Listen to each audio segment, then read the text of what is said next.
Hit 96.7 FM special ന്യൂസുമായി ഷാബു.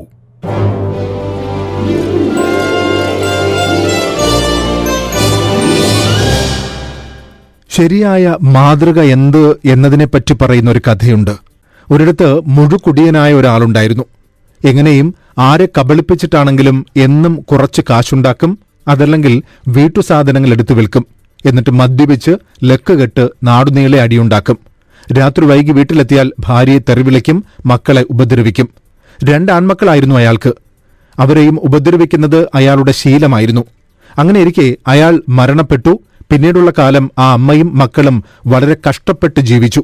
പണത്തിന് ബുദ്ധിമുട്ടുണ്ടായിരുന്നെങ്കിലും മനസമാധാനത്തോടെയാണ് പിന്നീടവർ ജീവിച്ചത് എന്നത് വ്യക്തമായിരുന്നു. പക്ഷെ ആ മനസമാധാനം തീരാൻ അധിക നാൾ വേണ്ടിവന്നില്ല. 2 ആൺമക്കളിൽ ഒരുവൻ മുഴുക്കുടിയനും തല്ലുകൊള്ളിയുമായി വളർന്നു. നീ എന്താണ് ഇങ്ങനെ എന്ന് ചോദിക്കുന്നവരോട് അവൻ പറഞ്ഞത്, എന്റെ അച്ഛനാണ് എന്നെ ഇങ്ങനെ ആക്കിയത് എന്നായിരുന്നു. അയാളെ കണ്ടല്ലേ ഞാൻ വളർന്നത്, എന്റെ ജീവിതം അയാളാണ് നശിപ്പിച്ചത് എന്നായിരുന്നു. എപ്പോഴും അച്ഛനെ കുറ്റം പറഞ്ഞ് ഒരു പണിയും ചെയ്യാതെ നടന്നു അയാൾ. 2ാമത്തെ മകനാട്ടെ പഠിച്ചു, മിടുക്കനായി, ഉയർന്ന ജോലിയിലും കയറി. നാട്ടുകാർ അവനൊരു സ്വീകരണം നൽകി. ആ സ്വീകരണ ചടങ്ങിൽ വെച്ച് അവനോട് ചോദിച്ചു, ആരാണ് നിന്റെ മാതൃക? അവൻ പറഞ്ഞത്, എന്റെ അച്ഛനായിരുന്നു എന്റെ മാതൃക എന്നായിരുന്നു. നാട്ടുകാർ അമ്പരന്നു. മുഴുക്കുടിയനായ, എല്ലാവരാലും വെറുക്കപ്പെട്ട അയാളെങ്ങനെ മാതൃകയാവും? അവൻ തുടർന്നു, ജീവിതത്തിൽ ഒരിക്കലും എങ്ങനെ ആയിത്തീരരുത് എന്നതിന്റെ മാതൃക എന്റെ അച്ഛനായിരുന്നു.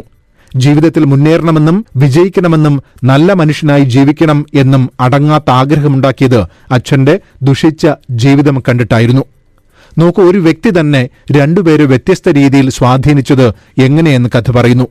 നാം എന്തായി തീരണം എന്നും എന്തായി തീരരുത് എന്നും നമ്മളാണ് തീരുമാനിക്കുന്നത് എന്നും കഥ പറയുന്നു. അയാളെ കണ്ട് ഞാനിങ്ങനെയായി, അയാളാണ് എന്നെ ഇങ്ങനെ ആക്കിയത് എന്നത് വെറുമൊരു എക്സ്ക്യൂസ് മാത്രമാണ്. മയങ്ങല്ലേ മക്കളെ എന്ന സ്പെഷ്യൽ ന്യൂസ് പരമ്പരയുടെ 12ാം അധ്യായത്തിൽ കൗതുകത്തിനും കൂട്ടുകാരുടെ നിർബന്ധത്തിനും വഴങ്ങിയും ചേട്ടന്മാരെപ്പോലെ വൈബാകാനുമൊക്കെ ലഹരി നുണഞ്ഞു തുടങ്ങുന്നവർ ചെന്നുപെടുന്ന ദുരന്തത്തെക്കുറിച്ച് ഓർമ്മപ്പെടുത്തുകയാണ്. മനോരമ ഓൺലൈനിൽ പ്രസിദ്ധീകരിച്ച ഒരു കുട്ടിയുടെ ജീവിതകഥ ഇപ്രകാരമാണ്. 9ാം ക്ലാസ്സിൽ വെച്ചാണ് കൂട്ടുകാരനൊപ്പം കൗതുകത്തിന് ഞാൻ ലഹരി ഉപയോഗിച്ച് നോക്കിയത്. ആഴ്ചയിൽ 1 വീതം 4-5 ആഴ്ച ഉപയോഗിച്ചപ്പോൾ പിന്നീട് അതില്ലാതെ പറ്റില്ലെന്നായി. നല്ല കാശു കൊടുക്കേണ്ടി വരുമെന്ന് കൂട്ടുകാരൻ പറഞ്ഞു. അച്ഛന് ബിസിനസ്സാണ്. കള്ളം പറഞ്ഞ് പണം വാങ്ങി. സ്കൂളിന് സമീപം മരുന്നെത്തിക്കുന്ന സംഘമുണ്ട്. വൈകാതെ അവരിൽ ഒരാളായി. സപ്ലൈ കിട്ടാതെ ജീവിക്കാനാവില്ല എന്ന ഘട്ടം വരും. അപ്പോഴേക്കും ആ സംഘത്തിന് പൂർണ്ണമായും കീഴ്പ്പെട്ടിരിക്കും. വീട്ടിലൊന്നും അറിഞ്ഞില്ല. പണം കൊടുത്ത് സാധനം കയ്യിലെത്തിയാലും സേഫാണെന്ന് പറയാനാവില്ല. നമ്മൾ മുഴുവൻ സമയവും അവരുടെ നിരീക്ഷണത്തിലായിരിക്കും. അവരെ ഒറ്റുന്നുണ്ടോ, പോലീസിൽ അറിയിക്കുന്നുണ്ടോ, ആരുടെ കൂടെയാണ് ഉപയോഗം എന്നൊക്കെയാണ് നോക്കുന്നത്. സംശയം തോന്നിയാൽ വച്ചേക്കില്ലെന്ന് ഭീഷണിപ്പെടുത്തും, ഉപദ്രവിക്കും, വേണ്ടിവന്നാൽ ജീവനെടുക്കും. 10 ഗ്രാം വാങ്ങിയാലും കൈമറിഞ്ഞെത്തുമ്പോൾ അത്ര തൂക്കം കാണില്ല. അത് ചോദിക്കാൻ പാടില്ല. 3-4 വർഷം കഴിഞ്ഞപ്പോൾ ഞാൻ ആകെ മാറി. അപ്പോഴാണ് വീട്ടുകാർ ഞാൻ ലഹരിക്ക് അടിപ്പെട്ടെന്ന് മനസ്സിലാക്കുന്നത്. ഇരുട്ട് പേടിയായി, മുറിക്ക് പുറത്തിറങ്ങാൻ വയ്യ, സ്വയം മറന്നുള്ള പ്രവർത്തികൾ, എപ്പോഴും ദേഷ്യം. ഒരു ദിവസം ബൈക്കിന് തീവച്ചു. അച്ഛന്റെ കട അടിച്ചു തകർത്തു. പഠനം അതോട് നിലച്ചു. ഒരു ചികിത്സയ്ക്കും വഴങ്ങിയില്ല. എല്ലാവരാലും ഒറ്റപ്പെട്ടു. ഇതിൽ നിന്ന് രക്ഷപ്പെടണം എന്നൊരു ചിന്ത മനസ്സിനകത്ത് എവിടെയോ ഉണ്ടായിരുന്നു. ഈ കുട്ടിയെ കൈവിടാതെ കുടുംബം ചേർത്ത് പിടിച്ചതുകൊണ്ട് മാത്രം ജീവിതത്തിലേക്ക് തിരിച്ചു വരികയായിരുന്നു. നോക്കൂ, ശരിക്കും ഞെട്ടിക്കുന്ന അനുഭവങ്ങളാണ് ഇവ. MDMA പോലുള്ള രാസലഹരി എങ്ങനെയാണ് നമ്മുടെ യുവത്വത്തെ നശിപ്പിക്കുന്നത് എന്ന് കൃത്യമായി തന്നെ തിരികെ വന്നവർ പറഞ്ഞു തരുന്നുണ്ട്. നാർക്കോട്ടിക്സ് ഡിപ്പാർട്ട്മെന്റിന്റെ മുൻ director general doctor Sreekumar Menon അദ്ദേഹം കണ്ടിട്ടുള്ള ഡി അഡിക്ഷൻ സെന്ററിലെ പല അനുഭവങ്ങളും നമ്മളോട് പറഞ്ഞു. അതിലൊന്ന് MDMA കുറിച്ച് അദ്ദേഹം പറഞ്ഞത് ഇങ്ങനെയാണ്. ഈ MDMA എന്ന് പറയുന്നതിന്റെ full form methylenedioxymethamphetamine എന്നാണ്. ഇതിന്റെ കെമിക്കൽ നെയിമാണ്. പക്ഷെ കേരളീയർക്ക് ഇത് വളരെ സുപരിചിതമായ ഒരു ഡ്രഗ് ആണ്. ഇതിനെ വിളിക്കുന്നത് എക്സ്റ്റസി എന്നാണ്. എക്സ്റ്റസിയും MDMAയും ഒന്ന് തന്നെയാണ്. കോമൺ മാൻ സാധാരണ ഇതിന് എക്സ്റ്റസി എന്ന് പറയും. ഈ എക്സ്റ്റസി ഇപ്പൊ നമ്മുടെ കേരളത്തില് വലിയൊരു ഹിറ്റാണ്. ചെറുപ്പക്കാരുടെ ഇടയിലും ഇത്രയും മിഡിൽ ഏജ് ആയിട്ടുള്ള ആൾക്കാരും ഒക്കെ MDMA ആസ്വദിക്കുന്നവരാണ്. ഈ MDMA കഴിച്ചാൽ അതിന്റെ ഒരു ഭവിഷ്യത്ത് ഞാൻ പറഞ്ഞുതരാം. ഞാൻ കുറച്ചു നാൾ മുമ്പ് എന്നെ ഒരു ഇൻസ്റ്റിറ്റ്യൂഷൻ വിളിച്ചിട്ടുണ്ടായിരുന്നു ഒരു ഡ്രഗ് അവയർനെസ് ടോക്കിന് വേണ്ടി. അപ്പൊ ഞാൻ അവിടെ പോയപ്പോ അതിന്റെ ചെയർമാൻ പറഞ്ഞു, ഞങ്ങളൊരു ഡി അഡിക്ഷൻ സെന്ററും നടത്തുന്നുണ്ട്, അപ്പൊ വിരോധമില്ലെങ്കിൽ ഒന്ന് അവിടെയും വന്ന് ഒരു ചെറിയൊരു ടോക്ക് കൊടുക്കണം എന്നോ. എന്നിട്ട് ഞങ്ങൾ അങ്ങനെ ആ ഡി അഡിക്ഷൻ സെന്ററിലേക്കും പോയി. അവിടെ പോയപ്പോ അവിടുത്തെ ഇൻചാർജ് മാനേജർ സംസാരിച്ചുകൊണ്ടിരിക്കുമ്പോൾ അദ്ദേഹം പറഞ്ഞു, സാറിന് വിരോധമില്ലെങ്കിൽ ഒരു പെൺകുട്ടിയെ ഞാൻ പരിചയപ്പെടുത്തി തരാം, ഒന്ന് കാണൂ. ഒരു പെൺകുട്ടി, വളരെ ചെറിയ പെൺകുട്ടി. ആ കുട്ടിയുടെ പേരൊക്കെ ചോദിച്ചു, സംസാരിച്ചു. അങ്ങനെ ഒരു 5 മിനിറ്റ് കഴിഞ്ഞപ്പോ ആ കുട്ടി അങ്ങനെ പോയി. അപ്പോ പോയതിനു ശേഷം ആ മാനേജർ പറയായിരുന്നു, ഈ പെൺകുട്ടിയുടെ കാര്യം പറഞ്ഞാൽ ഭയങ്കര കഷ്ടമാണ്. എന്താന്ന് ചോദിച്ചു കഴിഞ്ഞാൽ, ഈ കുട്ടിക്ക് ബാംഗ്ലൂരിൽ പോയി പഠിക്കണമെന്ന് വലിയ ആശയമായിരുന്നു. അവളുടെ ഇഷ്ടത്തിന് വഴങ്ങി അവളെ ബാംഗ്ലൂരിൽ കൊണ്ടുപോയി ചേർത്തു. ഈ കുട്ടി അത് കഴിഞ്ഞ് ഒരു 5-6 മാസം കഴിഞ്ഞപ്പോൾ വെക്കേഷന് വേണ്ടി വീട്ടിലെത്തി.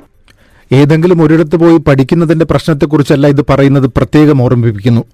ഇത്തരം ലഹരി ഉപയോഗത്തിലൂടെ നിലയില്ലാ കയത്തിൽ വീഴാൻ വർഷങ്ങളൊന്നും വേണ്ട. 2-3 ആഴ്ചകളിലെ നിരന്തരം ഉപയോഗം കൊണ്ട് ലഹരിക്ക് അടിമയായുള്ള ജീവിതത്തിലേക്ക് എത്തിച്ചേരും.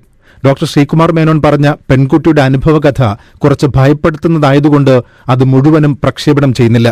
പക്ഷെ അതിന്റെ ചുരുക്കം ഇങ്ങനെയാണ്: 6 മാസം കൊണ്ട് പൂർണ്ണമായും ലഹരിക്ക് അടിമയായ പെൺകുട്ടി സ്വന്തം സഹോദരനെ കുത്തി കൊലപ്പെടുത്തി.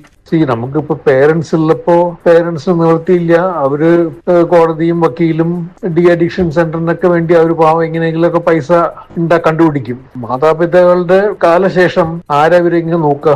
ഡി അഡിക്ഷൻ സെന്ററിലും നമ്മൾ പൈസ കൊടുക്കണം, ഇല്ലേ? വെറുതെ ഫ്രീ ആയിട്ട് ആരും ചെയ്യുന്നില്ല. അപ്പോ ഇതാണ് നമ്മൾ നമ്മുടെ ചെറുപ്പക്കാരോടൊക്കെ പറയേണ്ടത്. ഇങ്ങനൊരു സ്റ്റേജ് വരും, എന്നെങ്കിലും ഒരു നാളിൽ ഇങ്ങനൊരു സ്റ്റേജിൽ വന്ന് ചേരും നമ്മൾ ഈ MDMA ഒക്കെ കഴിക്കുമ്പോൾ. ഇത്തരം ലഹരി ഉപയോഗം തുടക്കത്തിലെ തന്നെ തിരിച്ചറിഞ്ഞാൽ വലിയൊരു ദുരന്തത്തിൽ നിന്ന് അവരെ കരകയറ്റാം. അത് തിരിച്ചറിയുന്ന നിമിഷം തന്നെ അതിൽ നിന്ന് പിന്തിരിപ്പിക്കാൻ ശരിയായ വഴി തെരഞ്ഞെടുക്കുകയും വേണം. ഒളിച്ചുവെക്കുകയോ തല്ലി നന്നാക്കാമെന്ന് കരുതുകയോ ചെയ്യുന്നത് ഗുണത്തേക്കാൾ ദോഷമേ ഉണ്ടാക്കൂ. നോക്കൂ, ലഹരി ഉപയോഗിക്കുന്നത് രോഗമല്ലെങ്കിലും ആസക്തി രോഗമാണ്. ആസക്തി വളർന്നാൽ ഇച്ഛാശക്തി ഇല്ലാതാകും. എത്ര ബുദ്ധിമാനാണെങ്കിലും ലഹരിയുടെ ദൂഷ്യവശങ്ങൾ മനസ്സിലാക്കാൻ ശേഷിയില്ലാതാകും. ആ അവസ്ഥയിൽ നിന്നും രക്ഷപ്പെടാൻ ഔഷധങ്ങളും മോചന കേന്ദ്രത്തിൽ താമസിച്ചുള്ള ചികിത്സയുമൊക്കെ ആവശ്യമാണ്. ലഹരിയിൽ നിന്ന് മാറി നിൽക്കാനുള്ള മോട്ടിവേഷൻ നൽകണം. അതിനുശേഷം പുനരധിവാസം എന്ന ഘട്ടത്തിലേക്കും നീങ്ങണം. കുറ്റപ്പെടുത്താതെയും മുൻവിധികളില്ലാതെയും ചേർത്ത് പിടിക്കണം. നോക്കൂ, ആദ്യം പറഞ്ഞ കഥ കുട്ടിക്കഥയായി തോന്നും. എങ്കിലും ആ കഥ പറഞ്ഞു തരുന്നത് ആരാണ് യഥാർത്ഥ മാതൃക എന്നല്ല, എന്താണ് യഥാർത്ഥ മാതൃക എന്നാണ്.